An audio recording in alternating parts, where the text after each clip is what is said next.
This is Winning IR, a podcast exploring the diverse insights within the IR community. Join me, Mark Fasken, as I sit down with IROs and other IR stakeholders to discuss the winning strategies, tactics, and shifts in thinking that are redefining the profession. The Investor Relations Officer has become a critical role within public companies, especially with the current economic climate. It has become harder to access capital, investors are becoming more conservative, and now more than ever, companies need top talent at the helm of their IR departments. No one knows this better than today's guest, Smooch Repovich Rosenberg, the Chief Talent Solutions Innovator, founder and CEO at Smooch Unplugged. Headhunting is in Smooch's DNA, building a trusted reputation as a top-tier C-suite executive search consultant, headhunter, and leadership coach focused exclusively on the IRO and Chief Communications Officer disciplines. This episode of Winning IR takes a deep dive into what it means to be a highly effective IR practitioner, the changing expectations placed on IR teams, the unique attributes that Smooch looks for when searching for top talent, finding right fit candidates, and helping right fit candidates find right fit companies, and how to build and leverage organizational influence. Thanks for joining me today, Smooch. Well, you're welcome. Thanks for asking me to be a part of your Winning IR podcast. It's exciting. Yeah, we're excited too. So kind of jumping into things, the goal of today's conversation is to talk about the habits of high-performing IROs, which you have a lot of experience in. So the first question I'd written down here is, this year we've seen a lot of volatility and uncertainty in the markets, really forcing management teams and IROs to make a lot of changes. What does the current career market look like for investor relations here? Well, Mark, you're right. There's been tremendous shifts in the IR profession since the pandemic started. And now after 2.5 years of these seismic shifts, things are starting to settle down. But I will tell you, the career market for IROs, as a result of the pandemic and the many changes in mindsets that management teams and boards had, the role has been elevated tremendously to new levels of respect and importance, frankly, to both management teams and boards. Do you think that the expectations have changed a lot for investor relations professionals as a result? Hugely. I can tell you without question, in the first 2 years of the pandemic, we conducted more confidential searches where there was a sitting IRO in place than we have done in the prior 10 years. And a lot of that, I think, happened, Mark, because nobody could see around corners to know a pandemic was going to hit, and everybody was leveled on the same playing field. And once CEOs got their employment forces stabilized and kind of focused on the business, CEOs and boards stepped back and said, okay, we're not going to be in this pandemic forever. We do not know when the pivot's going to happen, but we need to start assessing now, do we have the right people in the right chairs to create a strategy so when the pivot starts, we're ready to launch immediately. And one of the key roles in that conversation is the IRO because of their stewardship of the relationship with the investment community. And there were a tremendous number of good IR leaders, but not great IR leaders, hence the confidential searches. And so we saw this up-leveling of expectations of the person leading the function, which frankly, I am pleased to see because I think that it should have been elevated higher a long time ago. And I think there has been a very clear validation that the IRO is a key part of the conversation, not just with the investment community, but about all business decisions. Yeah.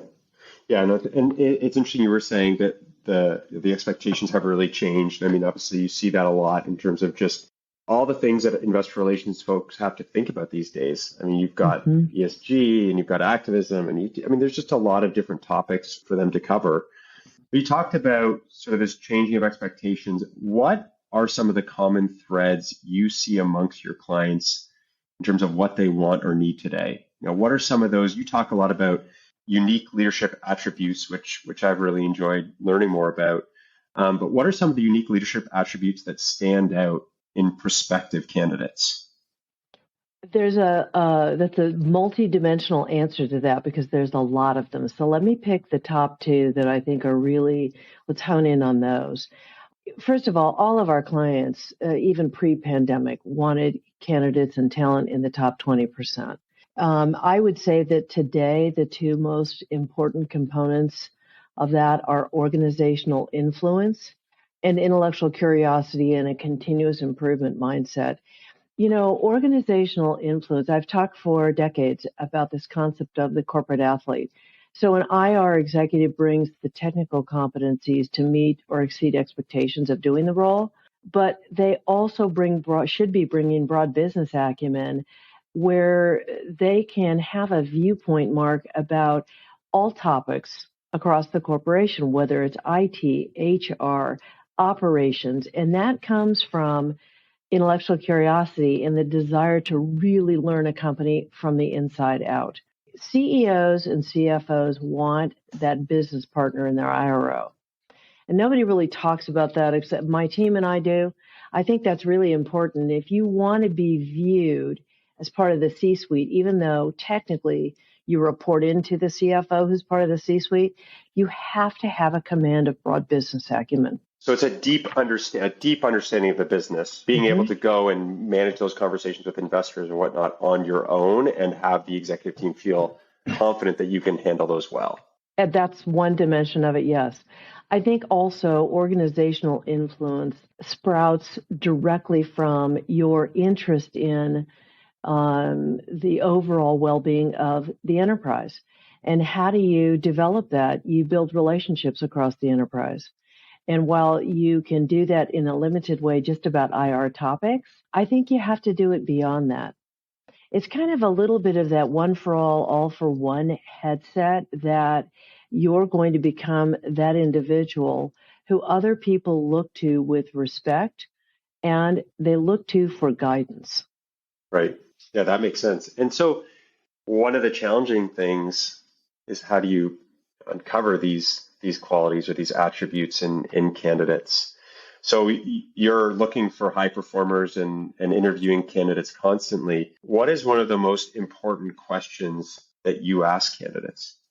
That's such a great question, Mark, because my interview style is radically different from other recruiters or executive search consultants. I view myself as a human capital expert, and I have a whole team of people who evaluate the technical competencies of an IRO because those are table stakes. You have to have those to get to the doorstep, right?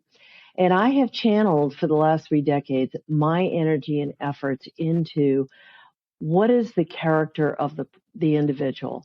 What are those intangible leadership attributes? So I tend to ask questions that are the unexpected, like, what are your career aspirations? And it's interesting to see how an executive reacts because I'm not asking you, do you want to become a CFO in 2.5 years for a $3.7 billion company in X industry? That's not the point of the exercise. The answer you give me needs to demonstrate to me that you are invested in your own career journey and directionally you know where you're headed. Otherwise, you fall into a very dated model of IR, which was 20 years ago when IR talent simply went from one IR job to another IR job to another IR job. That doesn't happen anymore. It's just not a part of the landscape. So that's one question is what are your career aspirations? Another one is I want people to tell me about successful influencer moments because at the end of the day, my clients know that all of my candidates can do the job and do it extremely well. What they need to also ferret out, and I have to be confident about, is can you be an influencer in an appropriate, neutral way? And there's an art to that, and a lot of people don't understand the art. I also I like to ask wide open-ended questions because where the candidate starts on the ball field to answer them tells me something about their critical thinking skills and how they are anticipating trying to look around a corner. One of the questions I ask is, talk to me about business questions you have about my client. And I'll tell you, most people are not prepared for that. And I want to know that candidate has done a deep dive as though they believe the conversation with me as though they're talking to the chairman of the board or the CEO. And people come unprepared. And that's not good enough for me because it's not good enough for the clients. Does that make sense? That makes sense. Absolutely. And so I was kind of the second half of my question is what should they be prepared to answer? And we talked a little bit about this on a previous conversation is it's really about that preparation. And I think that also shows one of the attributes, which is the intellectual curiosity, right? Have they done that digging? Have they done the background? I think, Mark, let me add something to that because I also think, and I have felt this way for 30 years, that candidates don't understand themselves well enough. And I used to say to audiences for years, candidate, know thyself. Because if you don't know who you are, the person across the table is not going to be able to understand who you are because you're not conveying it. And I think some self-introspection is a really healthy kind of checkup once a quarter, a couple times a year. Because, for example, if you really love being with a small cap company and you are just firing on all cylinders, you're exceeding expectations, you love what you're doing, and you get a call from a recruiter or a CFO at a large cap company, really? That's not your cup of tea. If you don't know that, guess what? All of a sudden you have thrown yourself in a situation that makes no sense. Yet the world has told us forever, here's the benchmarks that you want to clock through to be deemed by successful by others. Who cares what somebody else thinks? Find your lane, your sweet spot, and pursue it. And that's what I mean by, candidate know thyself. And I think that's a dimension of successful careers that gets lost in the conversation. That's a great point. And so the next question that I have, and it kind of related to this last few questions we've had here, which is talking about what separates the top IROs. What separates those top 20% from the rest of the pack? We talked a little bit about attributes, but are there other specific qualities or sort of clusters of traits that you feel really differentiate those high performers from the rest? Yes, and I have a very defined list of those. So we talked about organizational influencer and a little bit about organizational awareness. And let me touch on that a bit more because I think it's really important. Whether it's influencing or observationally, being keenly and astutely dialed into the ethos of the organization is a direct result of positioning yourself to be respected and sought out by others. A handful of years ago, I was doing a search for a company in the Midwest, and the CFO, there was an incumbent, he was going to retire. And I said to the CFO, what do you like best about this, the guy who's in the job? And he said to me, he is liked and respected by everybody in the organization, from the receptionist to the board. And I said, well, how does he do that? And he said to me, Smooch, he has taken it upon himself to be available intellectually and emotionally to everybody at our corporate headquarters. And he said he's developed these incredible relationships that if they're having problems with the boss or they're having problems understanding a piece of our business, they just go to him. And he said, I love that quality. So that organizational awareness, Mark, has really risen to the top as a key behavior, if you will. I think the notion of being a psychological business partner to the CEO and CFO is something I've socialized for many, many years. And what I mean by that, CEOs and CFOs don't hear it all. And why is that? Because it's John Doe, CEO. They never hear it all. They'd like to hear it all, but they're never going to by virtue of the position that they have. And so they look to an IRO who is supposed to immerse themselves across the enterprise and not know everything, but certainly be dialed into the ethos of the organization to be able to share with them on a confidential basis where things are bubbling up that may not be good, where there are home runs that are being hit that don't bubble up to the top and should. And so I think that's something else. Again, IROs should be investing in that positioning with their colleagues. Thought leadership is another area. Can you see around corners? Are you anticipating? And that's a hard one because that's largely DNA, right? It's hard to develop that, but if you really work at it kind of in a keenly way, you can do it. And finally, I'll mention something that I think has been amplified as a result of, let's just talk about, call it global politics. It's a fine line, it's called self-awareness, but it's a fine line between hubris and humility. So all of our clients ask me to bring them talent who have, they call it, have a spine, meaning enough self-confidence where they have a viewpoint and they're going to express their viewpoint, even if it's different or conflicting with the CFO and CEO. But they're going to do it with humility. And there's an art to that. And can that IRO be an intellectual sparring partner with a CEO and CFO? And if those two executives land on a strategy that's different than the IROs, can the IRO walk away being on the same page as those two? That triumvirate of CEO, CFO is critical. But you can't have that if you lead with hubris. And sometimes people's lack of self-awareness doesn't allow them to see that maybe they're on the side of the line of hubris versus humility. There's a saying that I really love, which is disagree but commit.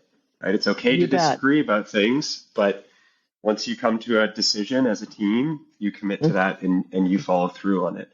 And so I love some of those points about, I think for me, as I'm listening to this, a lot of it relates back to those relationships, developing those strong relationships. But you have to earn those relationships by understanding the business at a deep level, making sure that you said kind of emotionally and intellectually available to your colleagues, and really acting as a partner. I think that's how you develop these relationships.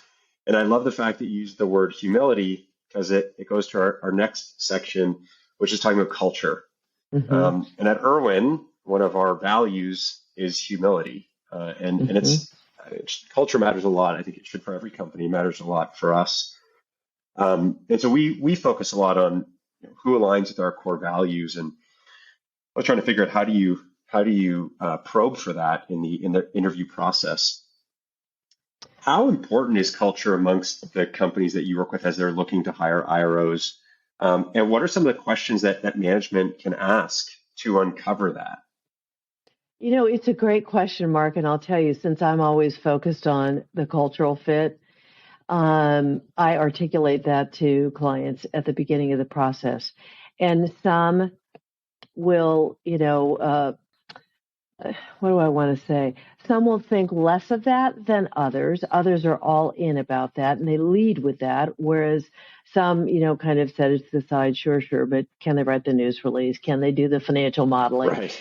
And I say to my clients, listen, I'm going to bring you a panel, all of whom are extremely competent technically, and they can exceed your expectations doing the job. And I guarantee you're going to make your decision on fit. And they kind of chuckle about it. And then when they interview, say, 4 candidates, they call me and they say, wow, we have 4 incredible candidates. We don't know who to hire. And that's when I pivot them into, when you interviewed the candidates, did you have a conversation with them? And this is kind of how you get at the fit piece, Mark. They pay us to fully vet technical competencies, and I don't interview any candidate who doesn't have 100% on the technical competencies. That's what my team does, and they bring the right people to me, and I focus on the fit piece. And I say to my clients, please let me tell you what not to do. Do not say to the candidate, take me from college to the present. First of all, it's patronizing to a senior executive. Second of all, we vetted all of that. We have vetted every career change. Everybody's whole. They're all good. They made the right decisions to change jobs. Get to know the person. Find out what their values are. Talk to them about their upbringing. What were their parents' inspirations to them as they were growing up as kids? How did you learn to have a dinner table conversation? I mean, these things that we are rather pedestrian, but they're character building, right? Because at the end of the day, you're hiring the character. And I'll say to you that I have the discussion with every client that it is easy to be brilliant when the financial markets are great, the economy is good, and your company is doing well. Right. That said, look at where the world is right now. The economy is doing terribly. It's awfully schizophrenic. Companies are stubbing their toes left and right. And in those moments, CEO and CFO turn to the IRO to dig them out of the economic ditch. And they don't have time to learn about the values of that person then. You have to go into the whole hiring cycle locked and loaded, that you have the leap of faith that you trust this individual. They will build their additional credibility over time. So get to know the fabric of the person. It will always serve you well. That's a great point. Yeah. Make sense? It's 100%. And I think that, it goes back to I'm sure that you consult this a lot. How do you design that interview process so that, to your point, all those kind of technical questions, everything are out of the way, so that, those management teams can focus on getting to know the person. And so there's the flip side of that, though, which is, you're also working with candidates. And so as an IRO, what should IROs be asking in those interview processes to ensure that their new role also aligns with their core values? Well, that is one of my favorite questions, because I think most IROs miss it. And a year into the job, they're saying to me, the job isn't really what I thought it would be.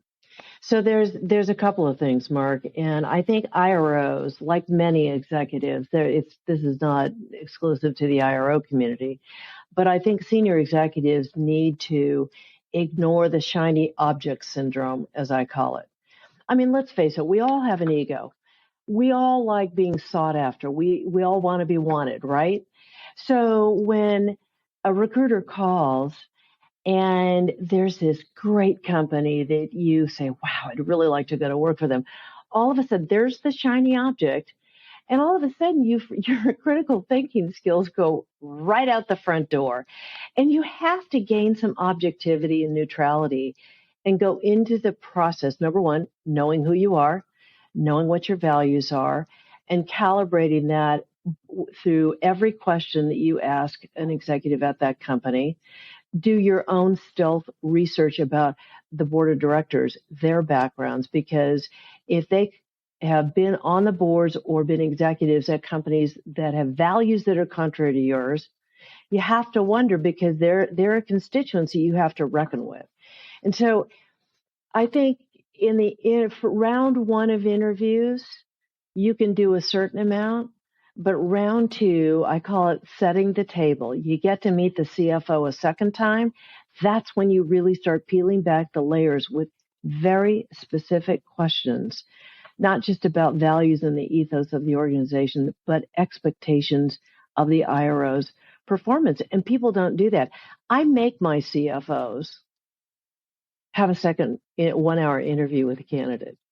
So when they've narrowed it to the top one or two, I always say to the CFO, you need to have another hour or hour and a half with this person, because this is when you are going to, number one, establish the specifics. You're going to get feedback about whether or not that candidate, if you've got two, is going to align with you and lean into your expectations or not. And you will come out making a better decision. So it's an investment on both sides. It's interesting when you also think about, there's of course the traits and everything of the top performing IROs, but you think about a lot of people. If you were to look at people who have had successful careers, I feel like a lot of it also comes back to just making the right picks in terms of the next company you go to, right? And you talked about, not only does it align with your culture and your values, but also does it just align with what you're interested and excited about, right? To your point of, like, you're working at a small cap and you're doing a great job, and a large cap calls and it's a big shiny object, but does it really align with what you want? And so I feel like that point of knowing yourself and knowing what's a really good fit for you is a really amazing starting point. And I don't think a lot of people always think about it that way. They don't, Mark, and it's a huge gap in the career evolution process. And it's a shame, because, I just think that there's so much noise out there about what we should be aspiring to and striving to achieve. And at the end of the day, if you're not well suited to it, who cares? What, you're going to go to a large cap, if you will, because somebody else thinks you ought to be doing that. And you can only make smart decisions if you know yourself well. Take the time to do that. Which leads to my next question, because we talk about progression and what's expected. And it seems as though for many IROs, there's either maybe a distinct desire or an expectation that there is some move into this C-suite, whether it's CFO or CEO. Is that a progression that you usually see? Is that a pretty linear progression? Is it all over the place? Kind of curious, because I'm sure there's a lot of IROs that are maybe listening to this thinking, what's my next step? Well, part of it depends upon a person's background and their own career aspirations. If it's a finance executive who's landed in IR and they're an exceptional IRO, we're seeing many of them, a high percentage, moving on to either a CFO role in an operating group or leaving a company and becoming a CFO at the corporate level. If the person has a Wall Street background, and they get into corporate IR, chances are the next best step for them is going to be strategy or corporate development.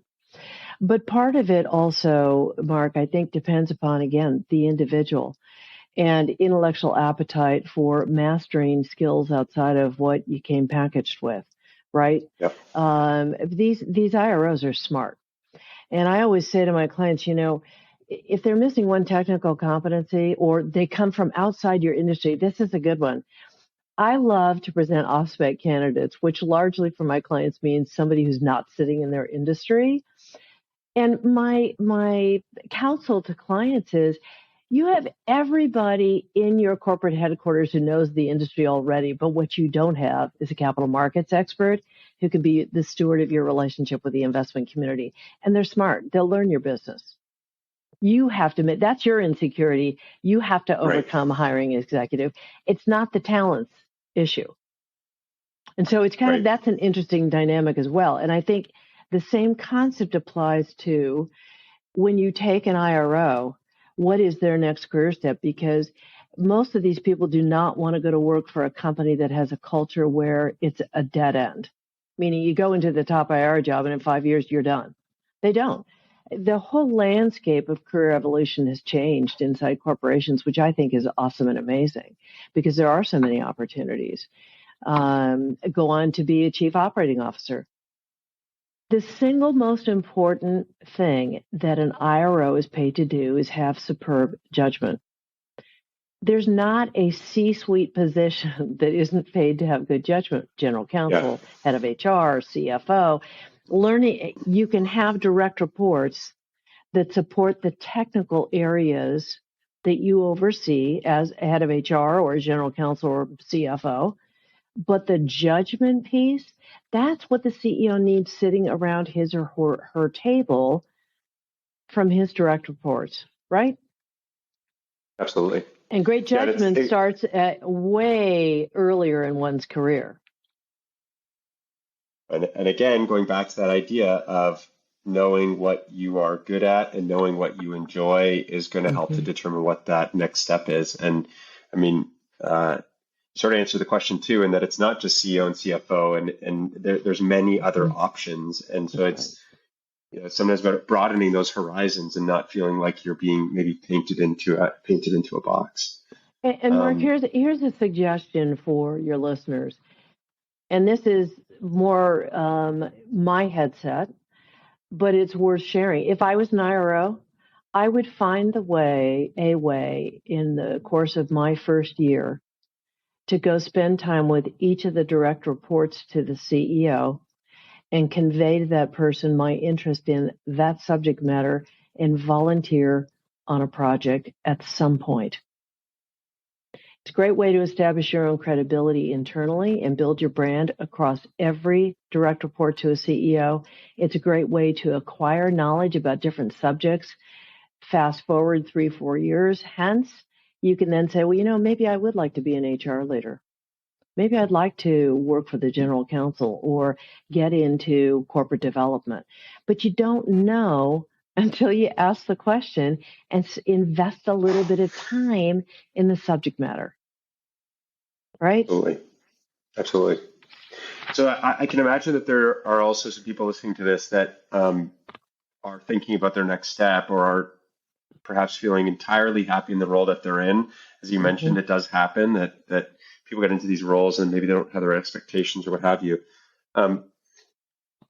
What's a sign for IR professionals that the current role isn't the right fit? Well, if you're paying attention to the relationships you have, I would say a couple of easy and obvious ones are if you're CFO and you are not aligned on strategy about how to build the relationships with the investment community, that's a problem you got to peel back the layers on. Doesn't mean it has to be 100%, but you've got to be aligned in that regard. And sometimes there's just a disconnect. Some CFOs are pretty insecure about the relationship with the investment community because they either haven't had a lot of experience or they've kind of been beaten down by analysts, which is not uncommon. So I think that's one.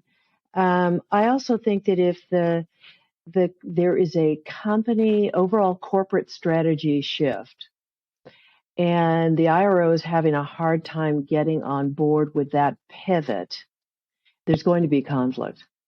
And if that corporate shift is something, I'm dealing with a couple of companies right now that have major corporate shifts in strategy.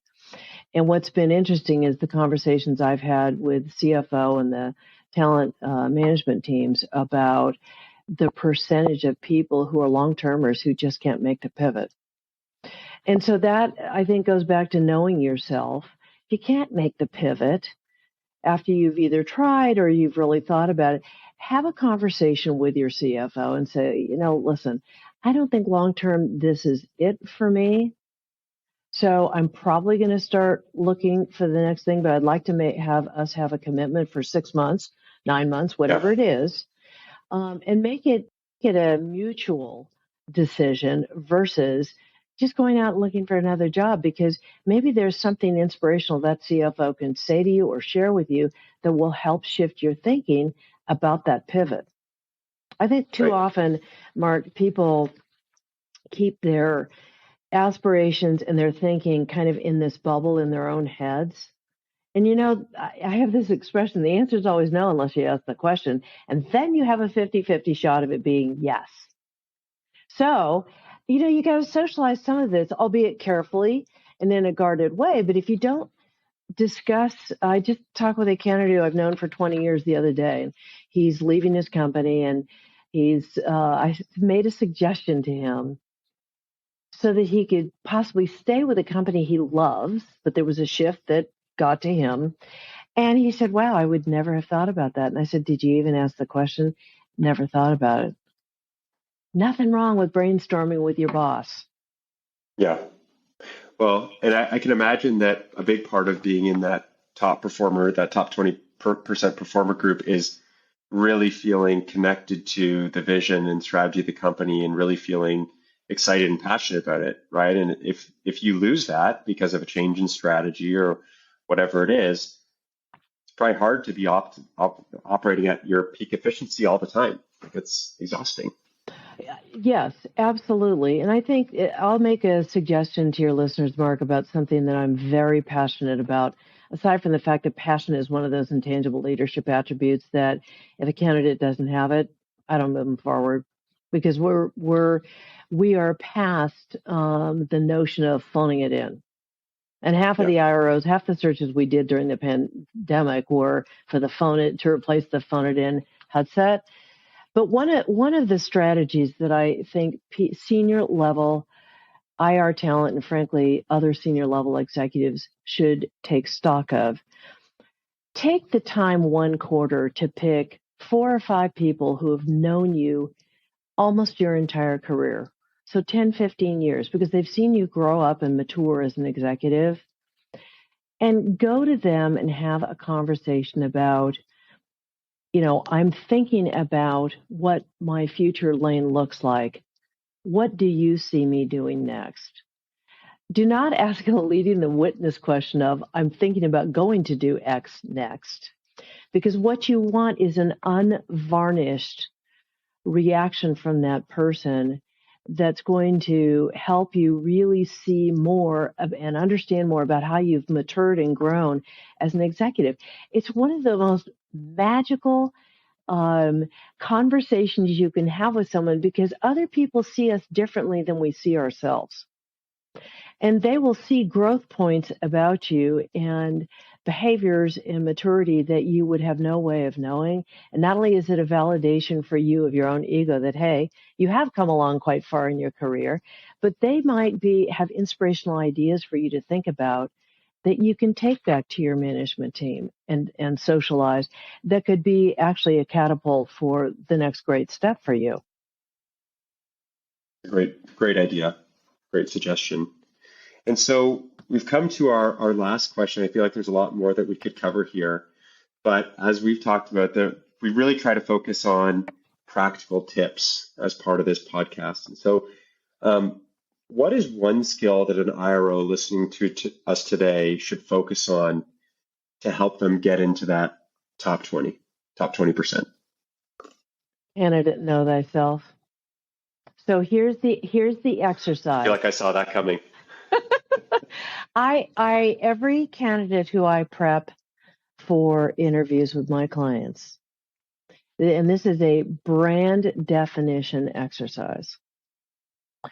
Take a piece of paper and create bullet points of the top 3 intangible leadership attributes that you take with you everywhere in every conversation, such that if someone was like me was to call your last 3 CFOs or CEOs consistently, they would say, you are blah, blah, blah. And what's interesting about the exercise is it forces people to think about, say, the last 20 years of their career and what are the themes about their behaviors that allowed them to be successful or brought them success. We don't take enough time to reflect on the journey we've been on. And there's valuable information there, Mark, because, I interview people for a living. It's easy for me. But when you go into an interview situation, you have to look at it as though you're going on CNBC or CNN, and the interviewer says, talk to me about the economy. And you're really there to talk about your company, your industry. Let's say it's technology. So they ask you about the economy, and in a split second, you say to yourself, I don't want to squander my minute and a half of fame on the global economy. I want to talk about my technology company. But you have to give a respectful, brief, polite answer to the interviewer.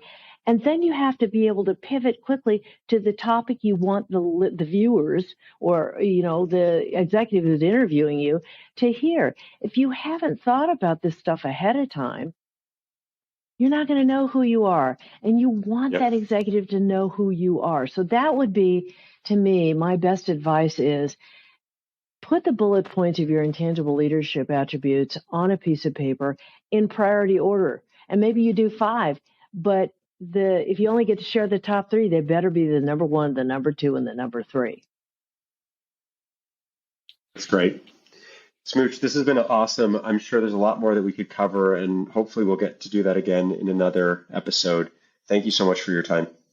Well, thanks for including me, Mark, and I would love to come back for a second episode. I'm happy to share any tips that are valuable to talent. I hope you enjoyed today's episode of Winning IR. For more winning ideas, make sure to subscribe to this podcast. This podcast is brought to you by Irwin, a better way to manage investor relations. For more information, visit www.getirwin.com.